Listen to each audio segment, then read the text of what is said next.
So the DOJ potentially banning trans people from purchasing guns on the heels of the Minneapolis church shooting. Guys, here's the thing. I love generalizing when I do it. When I do it, it's okay. But this feels like a generalizing moment that I don't love, and of course, and I live in Nashville, right? So the trans shooting that happened in Nashville, and of course they conveniently buried the manifesto because let's protect the trans shooter, not the poor children who were slaughtered, right? So I understand. However, we're really going to blanket this over every trans person to ever exist.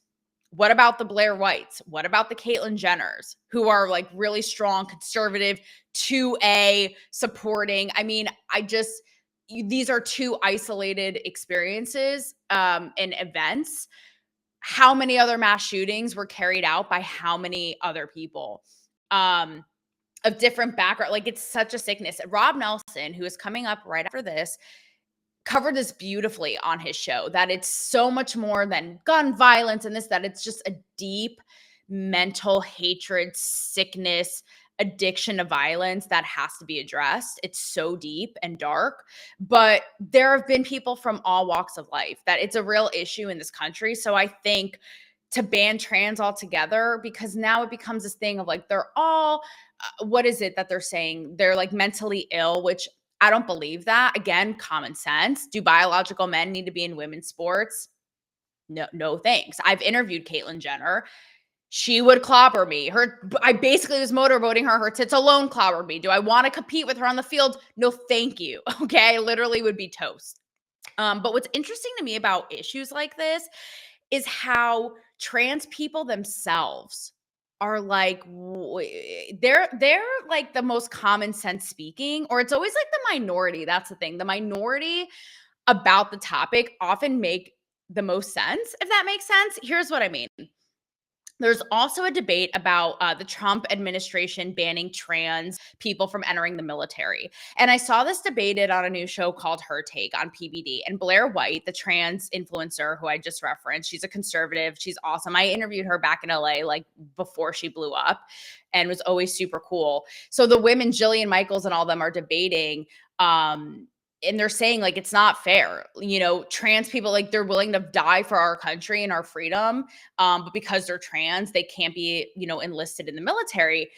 And sure enough, you have the trans woman on the panel being like, excuse me, attention, and she kind of says, look, if you have any sort of anything impeding on you, it could be literally a broken toe, it could be depression, anxiety, you can't bring that stuff with you. They're not going to enlist you. They're not going to let you. So gender dysmorphia, if that's what you call, that's a thing. Like, that's legitimate. And she's kind of like, how do you deal with that? So again, I feel like it's all very much down to common sense and case by case. And I don't love what's happening with this kind of sweeping motion across the board.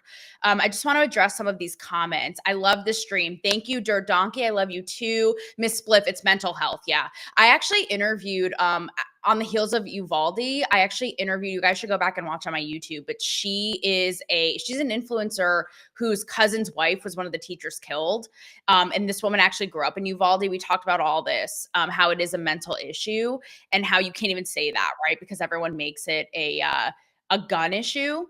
Oh, we have Rob Nelson backstage in the chat. Okay, Rob, I see you. You're coming up. You're going to get your moment. Rob and I are going to do a little crossover.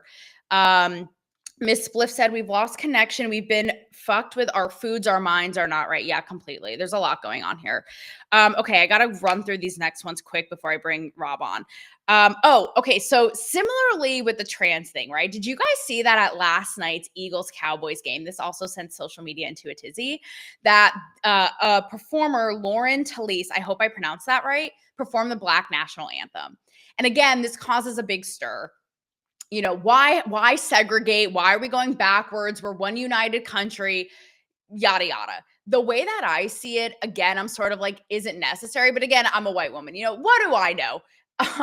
But I'm also like, who cares? It is a freedom of religion, speech, all of it. Who cares? If they want to do it, let them do it. It becomes a little does it become virtue signally when it comes to like the NFL and the BLM stuff? That's another issue. But as far as I'm concerned, it's sort of like, I don't know. I mean, I could go either way with it. It's like, if they want to do it, let them live. But I do like the idea of having one, but again, we're the melting pot, and that's what makes us, so beautiful and great. And so, I don't know. You know what? Soon enough, these tech CEOs will have a national anthem of their own, probably by robots. So until that happens, if this is the case, fine. But I do like the idea of having, like, there's a part of me that's like, is that necessary? Like, do I need like a woman's national anthem? Do I need a Jew national anthem? And I understand, Black people have a very specific, very dark, complicated history in this country, but it's sort of like, do I want to look back? Do we want to look forward? Do we want to be united, a united front? I kind of like that idea too. But the reason I bring this up, similarly with the Blair White thing, is it's interesting to see the Black people chiming in, being like, I'm Black and I did not ask for this. Can we not? Like, can we just have one national anthem to be patriotic? Thanks. And I identify with that a lot as a woman. Like, all these feminist antics half the time, I'm like, we didn't ask for this. Like, all the male bashing, we love men, we love strong men. Like, can you actually not? Did you guys see this? Comedian Druski, he's this Black guy. He is going viral. It's very scandalous and controversial for going in whiteface as this kind of like redneck MAGA NASCAR overall donning dude at a NASCAR event.